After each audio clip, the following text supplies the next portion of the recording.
A show that tackles the big issues affecting the BVI and the rest of the Caribbean.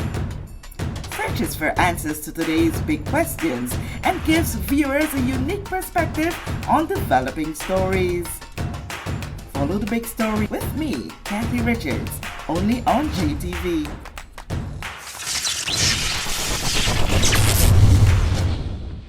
This show is brought to you by the National Bank of the Virgin Islands, Cyril B. Ramney Tertola Pier Park, NV Salon Spa Nail and Barbershop, the Wellness Center, Medical and Behavioral Health Clinics, Ticely Cross Deliciously Smooth Cider, HOV Medical and Digicel, simply more speed, reliability and entertainment.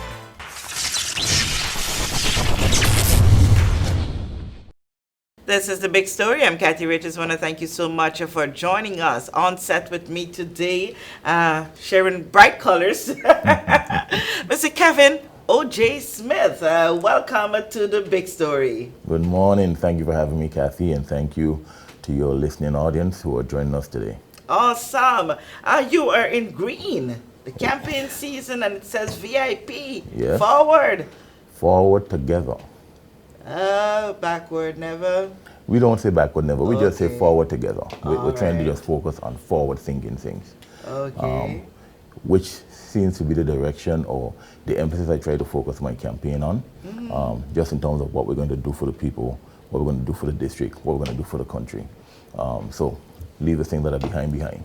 Oh, you know, just recently, I had thought to reflect because I always have this belief that, there are some things that happened in your past that help you to design how you go forward. So it's not always expedient to say leave what's behind. Well, and then this is what came to me. It said, go in front of your mirror and tell me what you see. What I see me facing me forward, but I can always see what's behind of me when I face the mirror. The way you look at the past is the lessons you learn from it, right? Those are the things you want to carry forward with you, the lessons. Most people don't reflect on things that happened to them in the past, where they went wrong, how they could have done things differently. So if you learn from the lessons from the past and you take those lessons forward, of course the lessons from the past can be utilized in the future. But you have to be willing to self-reflect, analyze correctly, and make sure that you learn those lessons and take those lessons with you. Awesome. Okay, now so you are on the campaign trail. To some, it was a surprise when we heard that Kevin O.J. Smith is running on the VIP ticket and he's contesting District 3. Considering the fact that we would have known that you would have ran twice prior and both times were on the National Democratic Party ticket. Right. So again, this subject of the past, which I don't want to spend too much time focusing on. What I will say is this: you'll recall that NDP had an internal election, and whatever happened during that process, the party split. Okay. Right. I was one of the persons that left. Okay. And while there were conversations about how we would, put things back together again, that never worked out. Not just with myself, but also between NDP and the PVIM. But that's a separate issue. Okay. A matter I really don't want to touch. That's okay. Yeah. But the other thing I want to point out is that, like a lot of members on the NDP at the time, all of them were VIP at one point. All of us were VIP at one point. Right? That's just part of our political history. My mom worked for the late great Honorable H.L. Stout, so I grew up under that VIP umbrella, under that VIP banner, if you will. So that was the thing that most influenced me as a child when I was growing up, especially in my teenage years. So it's not an uncomfortable fit to be with the Virgin Islands Party, to be quite frank, right? It's kind of a natural fit. Okay. You didn't run in 2019. Yeah, following the party split situation, Yeah. I didn't run in 2019. You'd also recall that most of us were still dealing with issues resulting from Hurricanes Irma and Maria in 2017, yes. damages to property, etc. So I decided to sit that one out. I was asked by the Virgin Islands Party in 2019 to contest the election. Okay. I decided not to.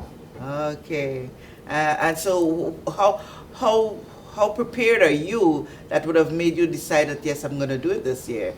Well, I've always had in the back of my mind that I want to serve my country, right? You recall, Cassie, that I joined the U.S. military from the age of 17. So I've always been in this, service-oriented type environment where you put, your country above self, and you try to do things. Even I recently was a part of a retreat for military veterans right over there in Buck Island. And one of the concepts we have is that we have to, in this life, we have to continue to be a force for good, right? That even though you're out of the military, you must continue in your regular life to continue to be a force for good. And that's something I try to do. You are running for the district is 3 seat, and I think that's what you would have run all 3 times? Yes, previously, yes. What are the dynamics looking like this time around? Very little has changed in terms of the way I see the campaigns running. From my opponent, one of my opponents. My focus has always been, I'm not running against the other persons that are contesting the election. I'm running to represent the people. I'm running to deal with the issues. I'm running to try to address concerns that people have. That's where my focus is, because at the end of the day, it's the people's confidence that decides who's going to represent them or who can best represent their interests. So I tend to try to focus on that. Now, I've heard a lot of things said on the campaign trail that are, how should I describe it? Unique. Like what? We're curious to know. Not so many of these rallies are happening together. Take for example, right? Everybody's aware of what happened on April 28th with the former premier, right? Yes. I worked as a special advisor for the premier, and for the former premier and for this premier.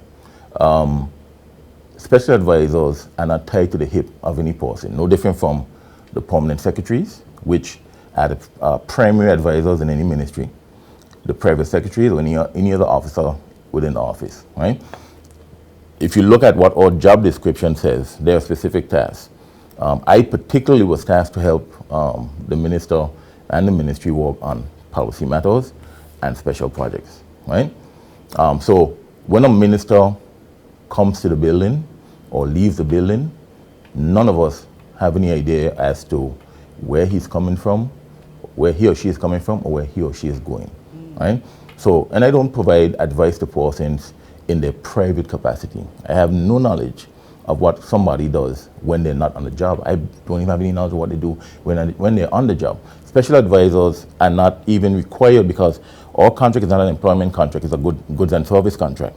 So under a goods and services contract, you're responsible for providing all of your communication needs, all of your transportation needs, all of your own benefits, etc., etc. The government doesn't provide that for you. What they do is they give you a flat sum of money for the services that you're going to provide, and that's it. You're required to have your own office space, your own equipment. So you're not required to sit no, you're not required to sit in the premier's office. There is no desk assigned to you. There are no resources assigned to you.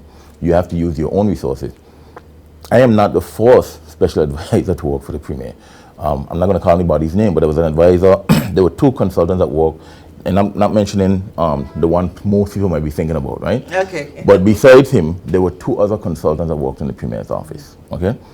One in particular doesn't come to the office because it's not required. I chose to go to the premier's office because I like to be close to where the information is, right? I like to be on hand to deal with issues when they arise. But I never advised in any private capacity, so I had no knowledge of what the former premier may or may not have done in his private capacity. And you think this is a stain that is being put on you through this campaign? Well, I've heard one of my opponents try to imply that I would have given some sort of advice to the premier as it relates to his private dealings. I don't get involved with people in their private dealings. When they go home, I go home, and that's it. My job is focusing on the professional issues.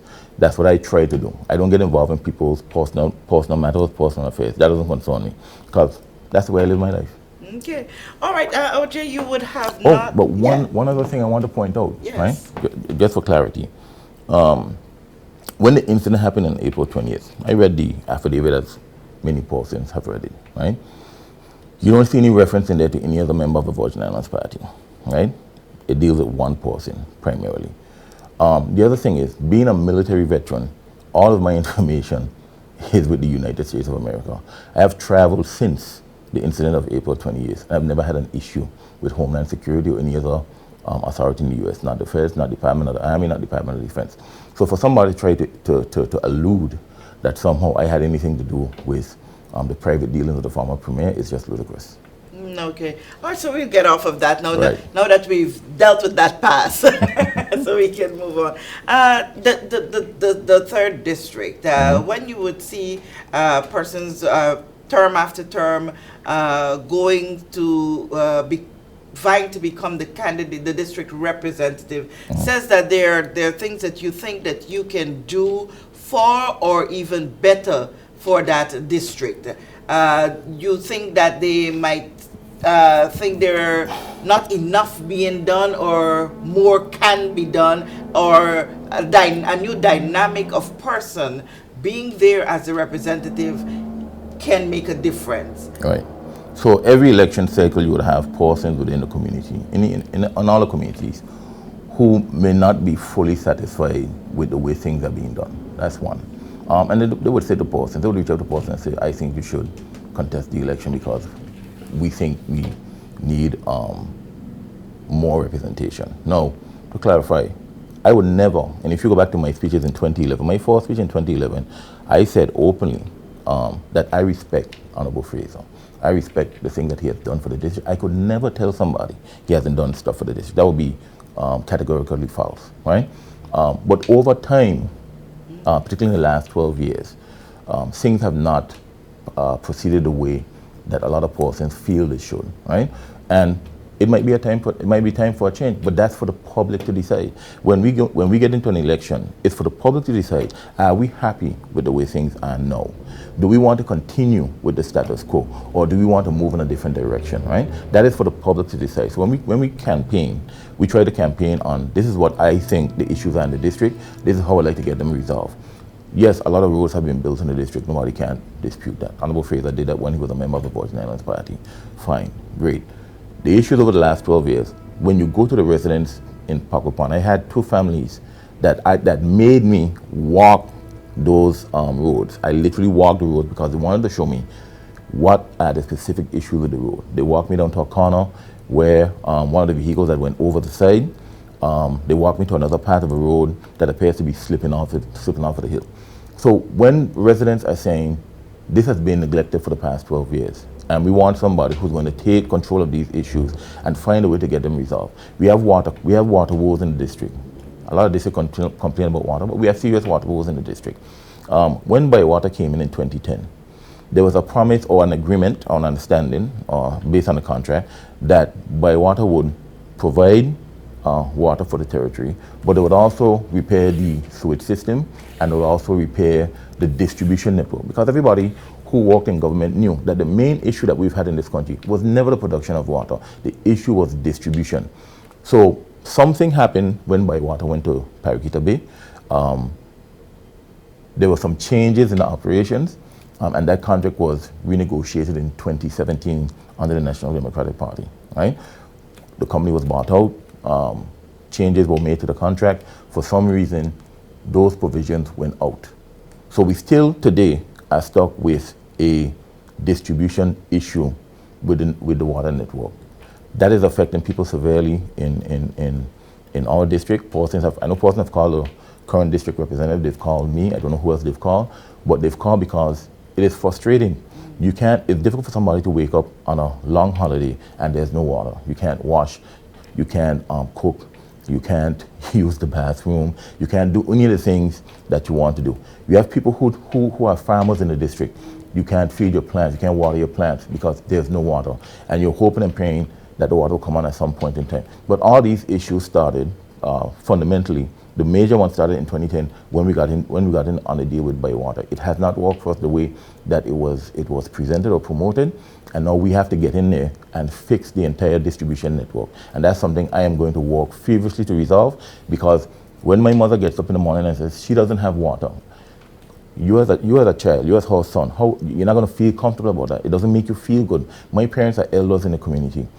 My mother served her whole life, served this country her whole life. To wake up in the morning, don't have water. Any of the elderly, any of the persons who have medical condition, regular people who just want to relax on a weekend and enjoy themselves, do the basic things. it is difficult to tell somebody that you live in a country in 2023 and you can't do the basic things in your district. That has to be resolved. When it comes to this water issue, water and sewage is a major challenge, especially on Tortola. It is a challenge territory-wide, but major on Tortola. And looking at governments and the prioritizing of this issue, the argument is, yes, Bywater came in 2010. Honorable Fraser was the minister responsible then, but he was a Virgin Islands Party member of government. In 2011, the people voted out the Virgin Islands Party, which was shortly after that company was brought in, and a National Democratic Party came in, which served for another 2 terms. Yes, contract was reorganized and stuff. 2017. 2017, sorry. Yeah, and but things remains the same. Person have not seen any major change during that period. A Virgin Islands Party came back into government from 2019. Now we're at the end of that term, and the person is still here. So what? And it seems as though the people are now confused as to whether they should still continue along party line voting as opposed to looking for new people to come in, which would be independents, or see new faces as representatives from the various parties. Well, you fix your shades for that. Your glasses for that one. I gotta fix my glasses for that one. To the first point, anytime you're locked into a contract, right? Every government is bound by the terms of that contract. Despite your best intentions, you can't change the terms of a contract unless both parties agree to renegotiate, whether it be, there are different terminologies, whether it be a side letter, an addendum, whatever the case may be. I was not part of any negotiations during the time when NDP was in with Bywater, so I'm not aware. But I know typically with contracts, there are strong provisions in a contractual terms that you have to abide by. And if those terms are not being able to be met by either party, the parties could agree to some amendment to the contract. Now, there's specific issues concerning as it relates to that contract with Bywater that I think only the minister could speak to. I'm not privy to those things because I haven't worked with that ministry.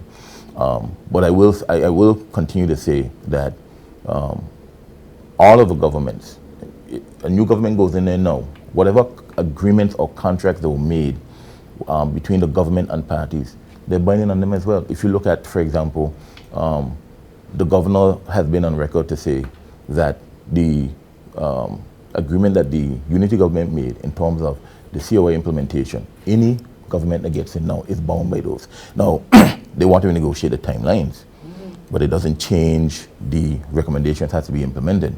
So, regardless of whether you're a new party coming in, a new group coming in, they're going to be bound by those.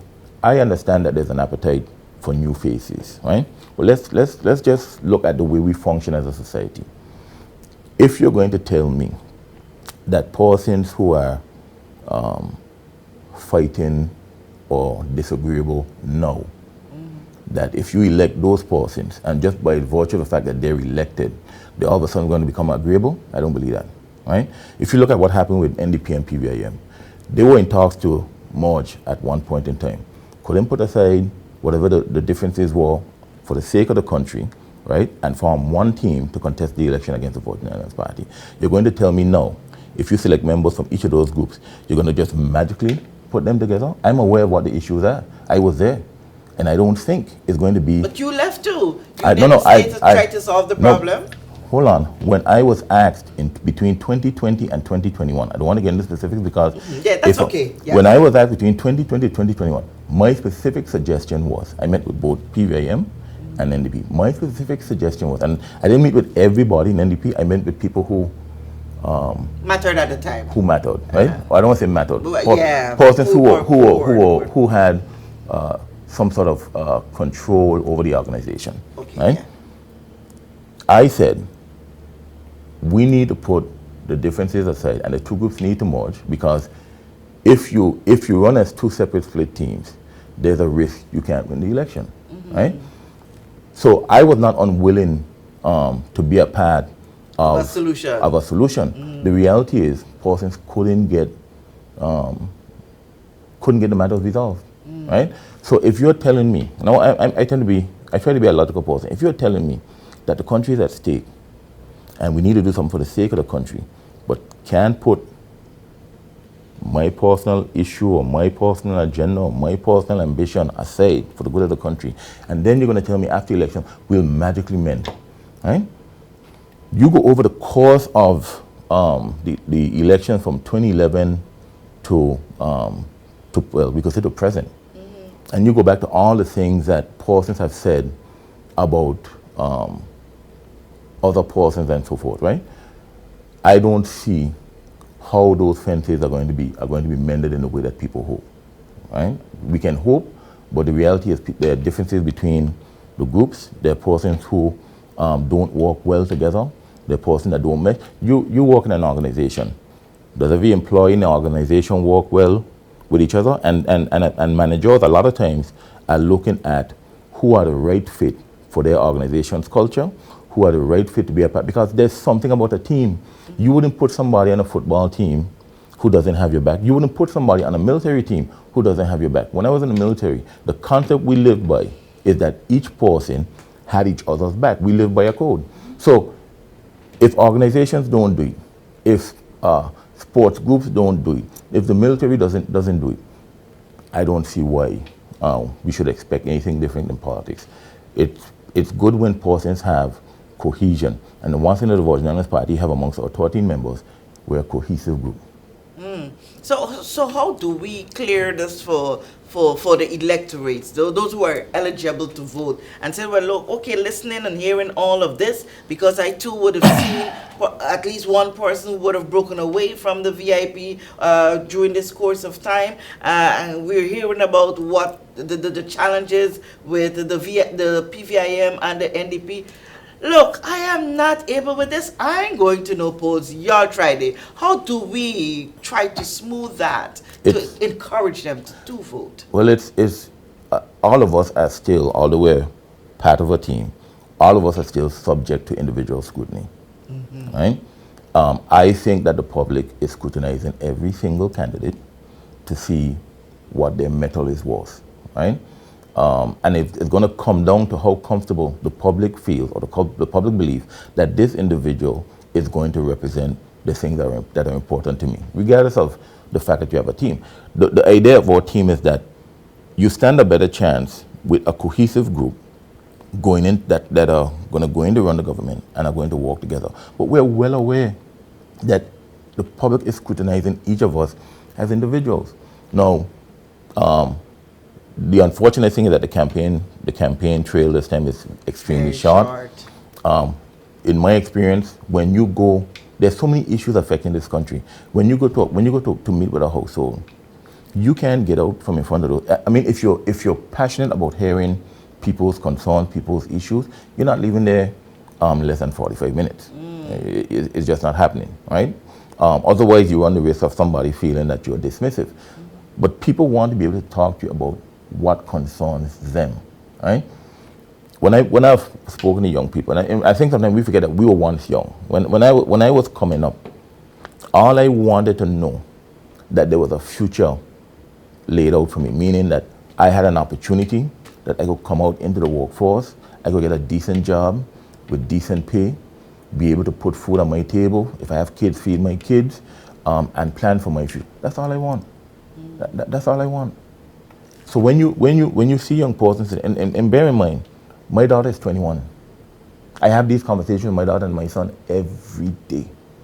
Daddy, I'm concerned about this. Daddy, I'm concerned about that, right? And the thing I like about today's generation, in a world where information is so readily available, they're reading and listening to a lot of. They're not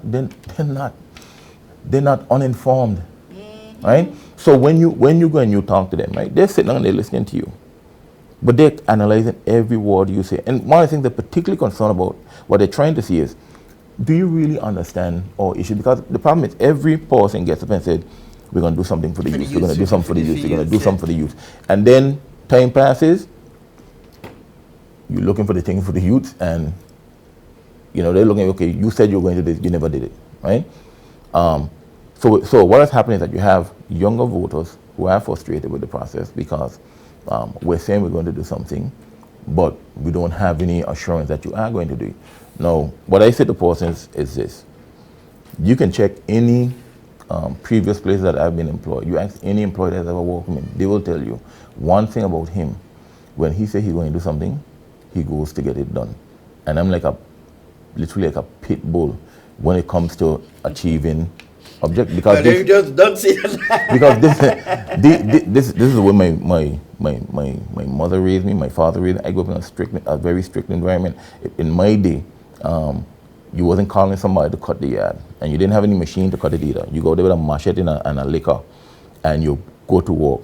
My father, even when I got involved in the gym and so forth, my father, I remember we were doing an extension to the house. And my father has this thing, he's been a fisherman his whole life. Then he got into, I think it was running cargo and construction.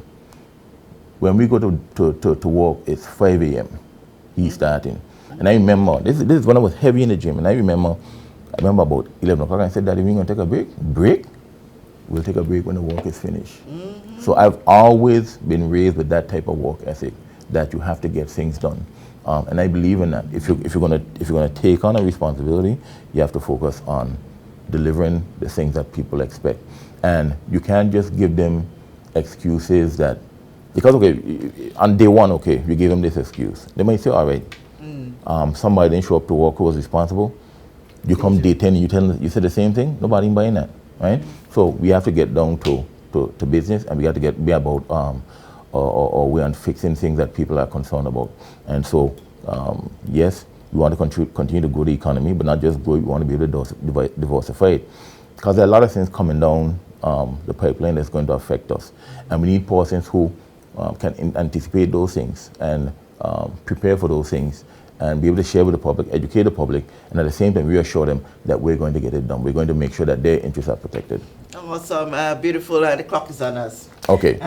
You did beautifully there. I tried to see if I could have pulled you in a corner, but no, you knew how to wind yourself out. Well, it's not that, I think my mother always said, and a lot of elders in the village, and this is something, I had many mothers when I was growing up in Sikosby, because in my time, during the 70s, in the 80s, your mother wasn't the only disciplinarian. Okay. You go up the road, and Miss Mama, Miss Ayon, Teacher Cecilia, you go down the list.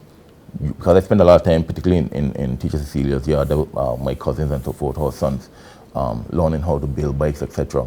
And you step out of line, you say the wrong word, you do the wrong thing, you're getting corrected right then and there, and then a report goes home, and get corrected a second time. So, but the thing I want to say, one of the last things I want to say to the public is this. Whenever I say anything, whenever I refer to anything, it's not Kevin Smith's opinion. I try to be fact-based. I go to look for the public information that is out there, and I refer to it. So, when I talked about issues in the district, right, particularly the Harbour Development Project, it is listed in the COA recommendations, under recommendation B20. I have quoted the hearing on day 26. My opponent's responses, the questions that were posed by Mr. Rawat and Mr. Hickenbottom. I was not the one who said, I didn't say he violated the planning authority.